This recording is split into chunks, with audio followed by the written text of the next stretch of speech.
வணக்கம். வாழ்க வளமுடன்.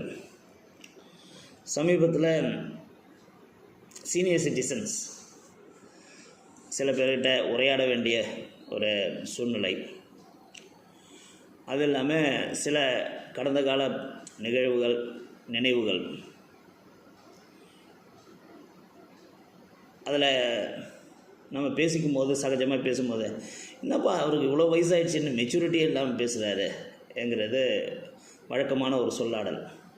அதே என்னோடய கோட்டுச்சேரி வாழ்க்கை காரைக்காலில் இருக்கும்போது எங்கள் ராஜகோபால் பிள்ளை அவர்கள், மில்லுக்காரன்னு நாங்கள் கூப்பிடுவோம். அந்த மில்லுக்காரர் அவனுக்கு சுத்தமாக பக்குவம் இல்லைப்பா, பக்குவம் இல்லாமல் பேசுகிறான், எந்த வேலை செஞ்சாலும் அதில் ஒரு பக்குவம் இருக்கணும் நம்பார்.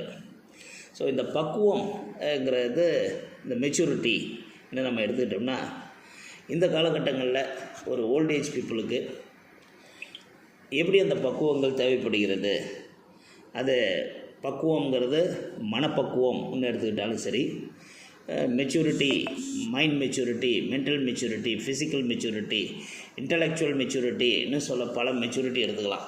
அதில் பக்குவத்தை பற்றி கொஞ்சம் சமீபத்தில் படித்தேன், ரொம்ப கிறிஸ்பியாக இருந்தது, அதான் உங்களுக்கு சொல்லலான்னு. பக்குவம் என்பது அடுத்தவர்களை மாற்றுவதற்கு பதில் நம்மை நாமே மாற்றிக்கொள்ள வேண்டும் என உணர்வது. பக்குவம் என்பது சக மனிதர்கள் எப்படி இருக்கிறார்களோ அப்படியே எந்த குறையும் சொல்லாமல் அவர்களை ஏற்றுக்கொள்வது. பக்குவம் என்பது அனைவரும் அவரவர் பார்வையில் தங்களை சரியானவர்கள் என்று நினைத்து புரிந்து கொள்வது. பக்குவம் என்பது எதையும் கடந்து போக கற்றுக்கொள்வது.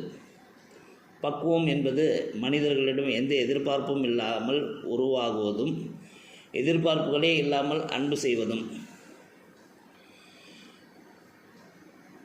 அதாவது பக்குவம் என்பது மனிதர்களிடம் எந்த எதிர்பார்ப்பும் இல்லாமல் உறவாகுவதும், எதிர்பார்ப்புகளே இல்லாமல் அன்பு செய்வதும்.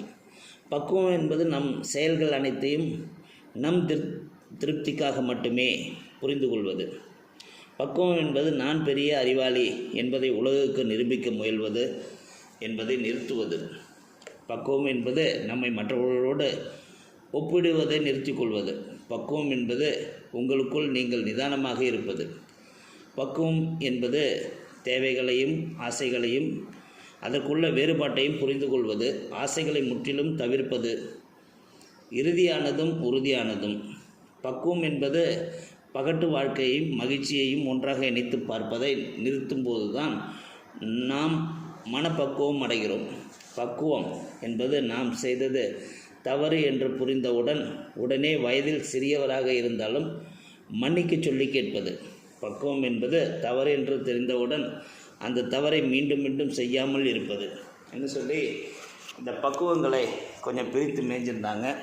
இது ரொம்ப நல்லா இருக்குது, அதை பக்குவமாக உங்களுக்கு சொல்லிடணுங்கிறதுக்காக இந்த பதிவு. வாழ்க வளமுடன்.